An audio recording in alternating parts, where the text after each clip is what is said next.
First of all आज today we read about value of money.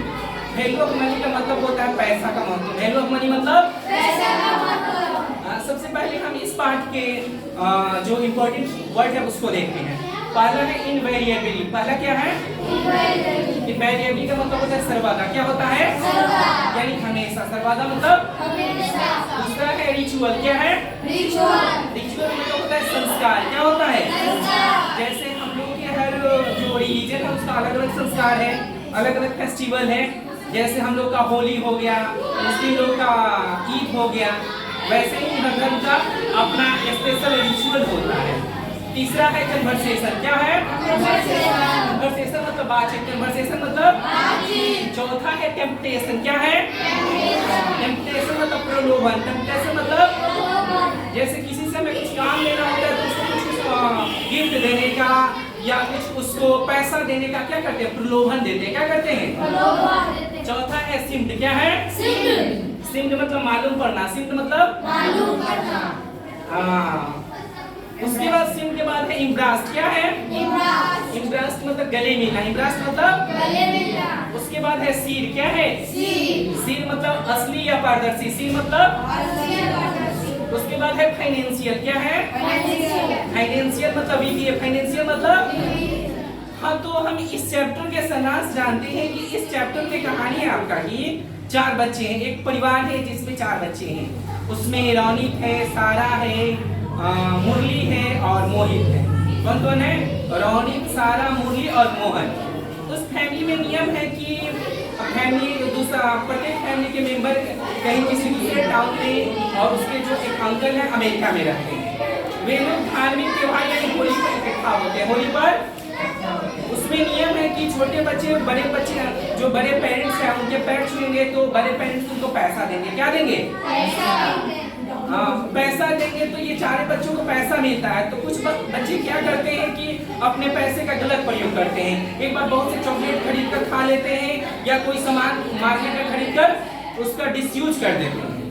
फिर कुछ दिन बाद होता है कि फैमिली का जो अंकल है देख रहे हैं कि बच्चे पैसा का गलत उपयोग कर रहे हैं। बच्चे पैसा का तो एक नियम बनाते हैं कि जो बच्चे 1 साल में पैसे का सही उपयोग करेगा उसको फैमिली के मेंबर जिसके पास वो पैसा जमा करेगा अलग से इंटरेस्ट जोड़ कर देंगे यानी ब्याज जोड़ कर देंगे। क्या देंगे? ब्याज जोड़ कर। ऐसे हुआ तो क्या हुआ कि उसमें से कुछ बच्चे का विल पावर अच्छा होता है, कुछ बच्चे का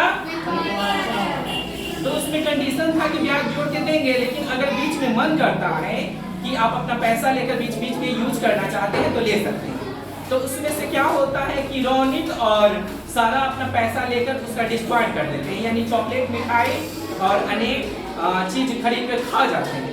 लेकिन उसमें जो मुरली और मोहित है उसकी विल पावर काफी अच्छा है। विल पावर वो क्या करता है कि मुरली कुछ पैसा का डिसयूज कर देता है लेकिन मोहित का सबसे ज्यादा विल पावर अच्छा है। वे क्या करता है कि पैसा अपना सेव रखता है। तो साल में जब समाने की बात होती है, जब एक साल पूरा जाता है तो जब पैसा वापस किया जाता है तो सबसे ज्यादा मोहित का होता है। किसका होता है? मोहित का। उसके बाद मुरली का, उसके बाद तो मोहित को सम्मानित किया जाता है। मोहित का विल पावर अच्छा है। विल पावर मतलब इच्छा शक्ति कि हम ये काम करेंगे तो करेंगे, पढ़ लिख के एक अच्छा इंसान बनेंगे तो बनेंगे और उस पर हम दृढ़ रहेंगे, पढ़ाई पर फोकस करेंगे तो हम क्या कर सकते हैं? बन सकते हैं। लेकिन अगर बीच में हम एक नियम बनाए, उस दृढ़ इच्छा बनाए और उसको बीच में तोड़ दिए तो हम जैसा बनना चाहते हैं वैसा नहीं बन सकते हैं। एक स्टोरी आता है लिंकन का जिसमें लिंकन अपने बच्चे को स्कूल भेजते हैं तो उसके टीचर से बोलते हैं कि मेरे बच्चे को बताइएगा कि सच्चाई से और अच्छी तरीका से कमाया हुआ 10 रुपया 20 रुपए से ज्यादा है। यानी कहने का मतलब अमेरिका में डॉलर चलता है तो उन्होंने बताया कि सही तरीका से $2 कमाया हुआ $5 से बेहतर है, उसका हम सही उपयोग करें। हमारे बच्चे को हर चीज का पशु पक्षी पेड़ पौधे का महत्व बताइए। एक बुक आता है रिच डैड पुअर डैड। कौन बुक आता है? उसमें भी बताया गया है कि हम अगर पैसा का अच्छा जगह प्रयोग करते हैं तो हम थोड़ा ही पैसा का सही से उपयोग करके आने वाले दिन में हम रिच पर्सन बन सकते हैं। क्या बन सकते हैं?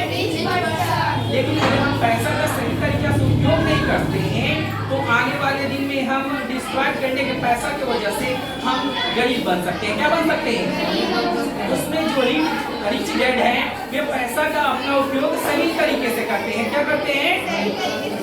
इसलिए हमें भी जीवन में पैसा का सही तरीका से उपयोग करनी चाहिए। इस कहानी से हमें यही सीख मिलता है कि हमें पैसा का उपयोग करने से पहले उसके बारे में सोचना चाहिए, क्या हम अपने पैसा सही जगह लगा रहे हैं कि नहीं, क्या इसका फीडबैक अच्छा है कि नहीं, जहाँ लगा रहे हैं